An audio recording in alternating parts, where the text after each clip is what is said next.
Olá pessoal, espero que todos vocês estejam bem. Vamos para mais uma aula de matemática e hoje falaremos sobre o conjunto dos números complexos. Acompanhe aqui comigo no quadro. Bom, é muito importante a gente, antes de comentar sobre o conjunto dos números complexos, entender por que surgiu o conjunto dos números complexos. E essa criação de um conjunto numérico novo ao longo da história ela é sempre acompanhada de uma necessidade do homem. O homem não tinha nenhuma noção de número. E lá no começo, para contar as ovelhas do pasto, ele tinha que colocar uma pedrinha dentro da bolsa ou tirar uma pedrinha de dentro da bolsa. Ah, mas se eu tiver uma quantidade muito grande de ovelhas, isso não é muito bom. Eu vou ter que carregar esse tanto de pedra. Veio então a noção de número e foi surgindo a noção de conjunto dos números naturais. O conjunto dos números naturais é o conjunto que tem o 0, 1, 2, 3, 4, 5 e assim por diante. Esse aqui é o primeiro conjunto que vocês estudam. Lá no pré, na primeira série, a primeira ideia de número que você tem é a de número natural. Com o passar do tempo, esse conjunto já não é mais suficiente para responder os problemas de matemática. Então, você vai precisar conhecer outros conjuntos numéricos que surgiram como ampliações dos conjuntos que já haviam antes.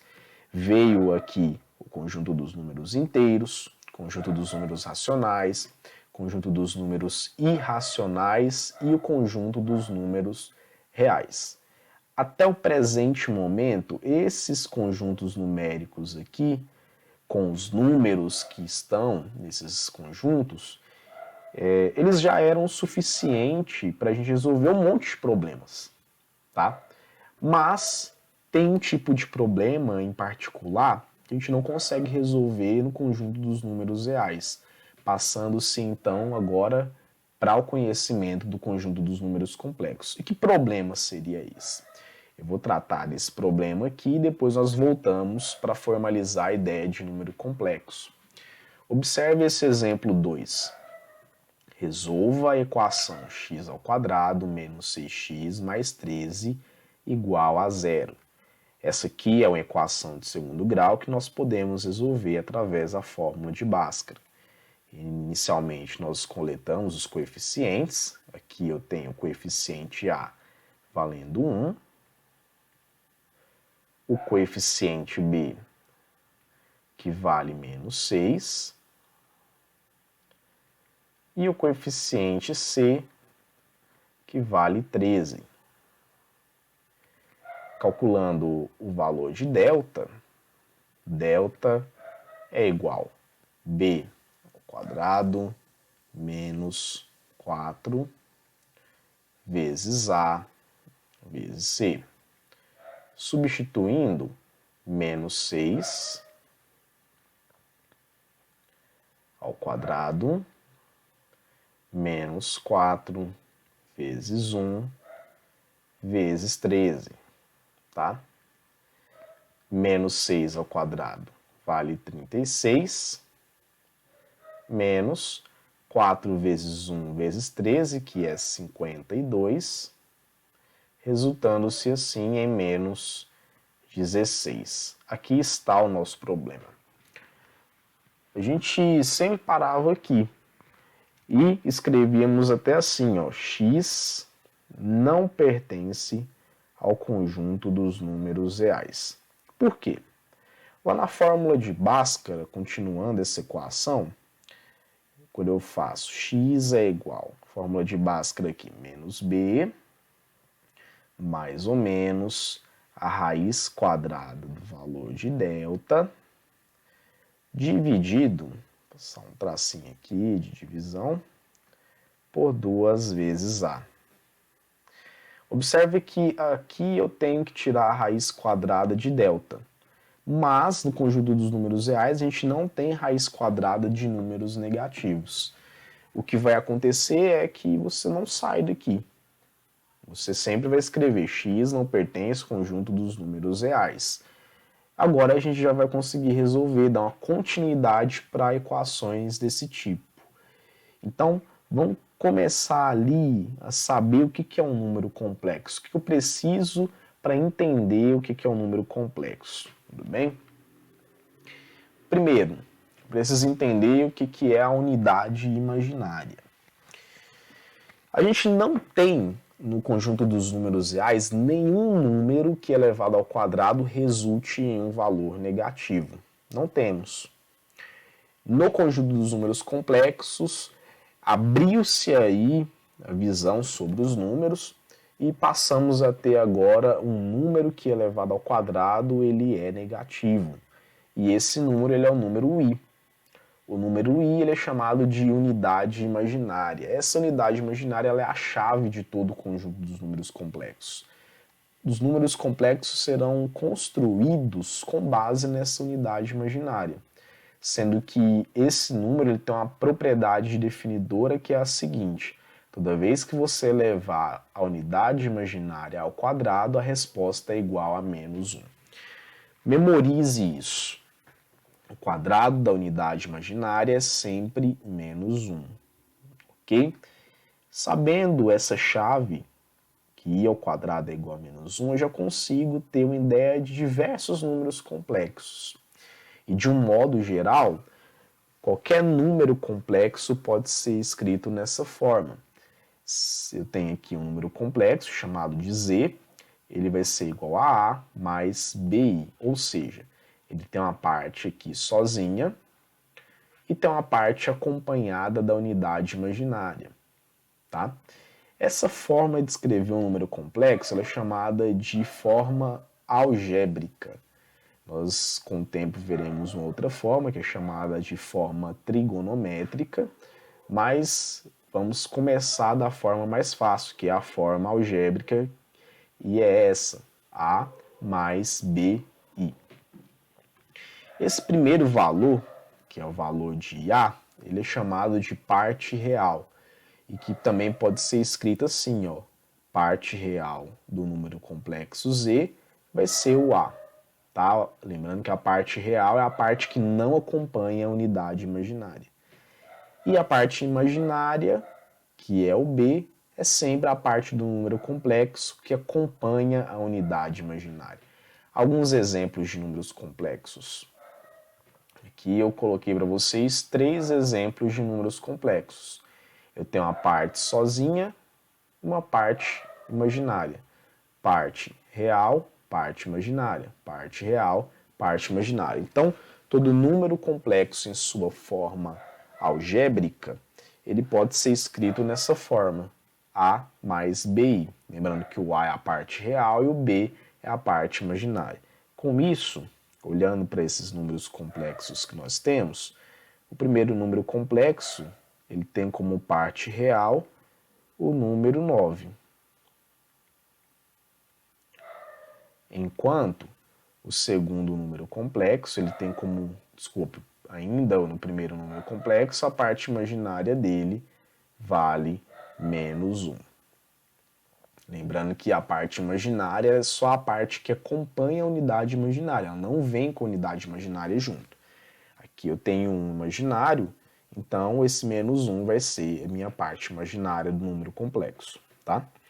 No segundo exemplo, a parte real ela vale -4. A parte real ela vem sozinha, que aparece aqui, enquanto a parte imaginária desse número complexo é igual a menos raiz quadrada de 3. Então, menos raiz quadrada de 3. Tudo bem?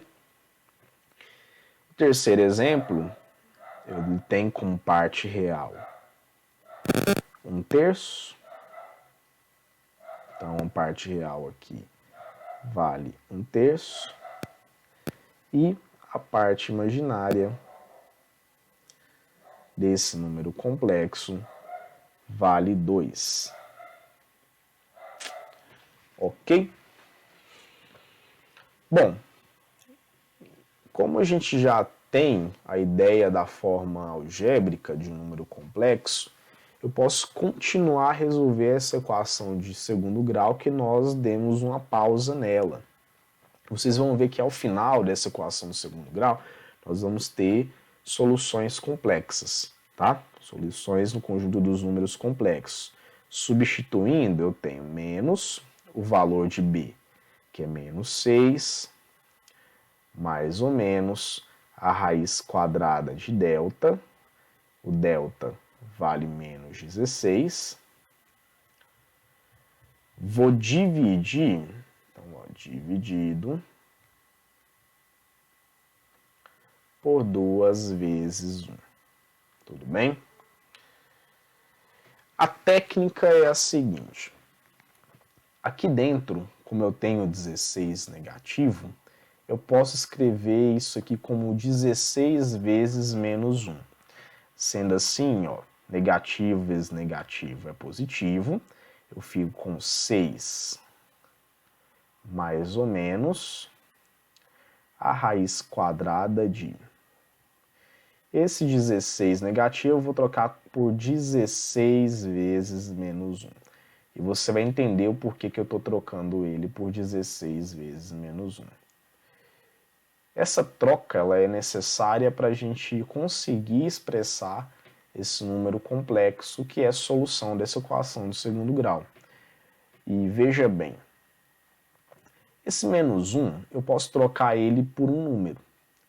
Voltando nas nossas anotações, o menos 1 ele é a mesma coisa que i elevado ao quadrado. Ele é o quadrado da unidade imaginária.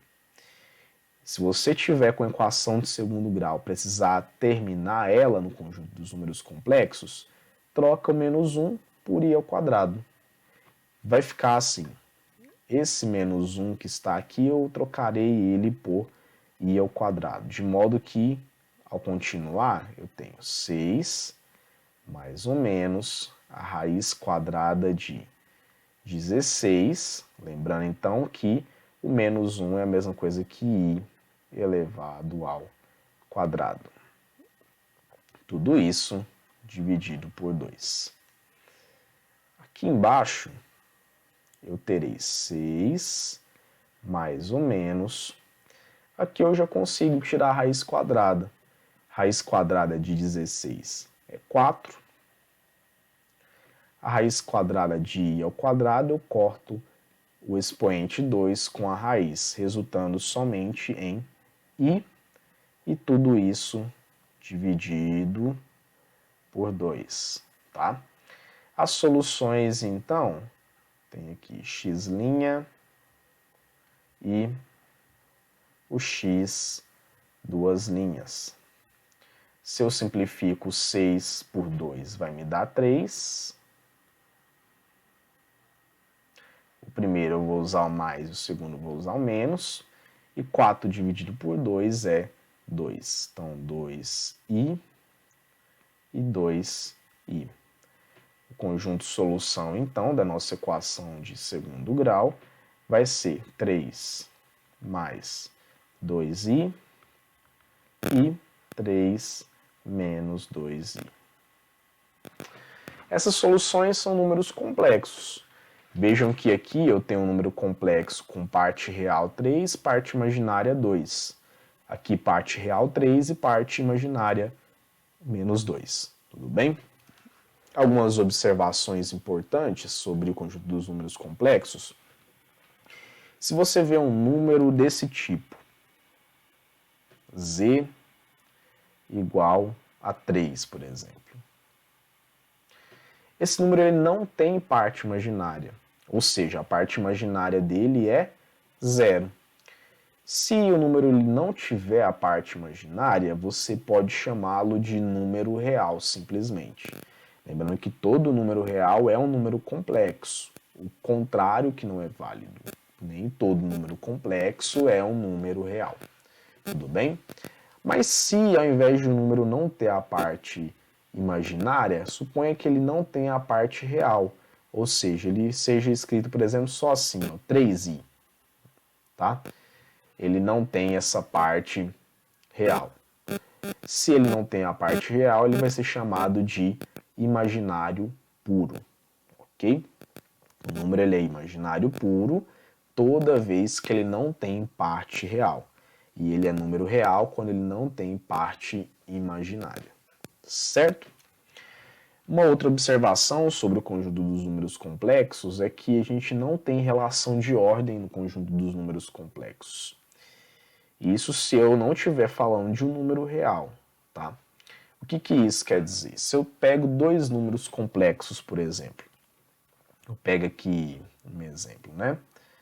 3 menos 2i e um outro número complexo aqui, chamar esse de Z1 e esse aqui de Z2. Eu tenha 3 mais 4i, por exemplo. Eu não consigo dizer quem é maior e quem é menor. A gente não tem relação de ordem no conjunto dos números complexos, então não posso dizer quem é maior e quem é menor para esses dois números complexos que vocês estão vendo aí, certo? Igualdade de números complexos. Quando que eu posso considerar dois números complexos iguais, como vocês estão vendo aqui? Primeiro, a parte real de cada um desses números complexos tem que ser igual, ou seja, tem que haver uma igualdade entre a parte real do número complexo Z1 e do número complexo Z2. No momento que as duas partes reais forem iguais, você já está atendendo um dos requisitos. Olhando para os números complexos que nós temos, a parte real do primeiro vale A e a parte real do segundo vale C. Então, A tem que ser igual a C. Outro critério que tem que ser obedecido para que haja uma igualdade de números reais é de que a parte imaginária também seja igual. Isso quer dizer que a parte imaginária do número complexo Z1 tem que ser igual à parte imaginária do número complexo Z2. Olhando para os números complexos, a parte imaginária do primeiro vale B e a parte imaginária do segundo vale D. Para reforçar, dois números complexos só podem ser iguais quando a parte real dos dois coincide e quando a parte imaginária dos dois também coincide. Tudo bem? E por fim, uma última definição que nós teremos aqui agora é a definição de conjugado. Se eu pego um número complexo escrito na forma que a gente estava trabalhando, que é a forma algébrica, z é igual a A mais BI, o conjugado de z, que será denotado por esse símbolo, z barra, ele vai ser A menos BI. Note que no conjugado a gente troca o sinal da parte imaginária, somente da parte imaginária, a parte real ela se mantém.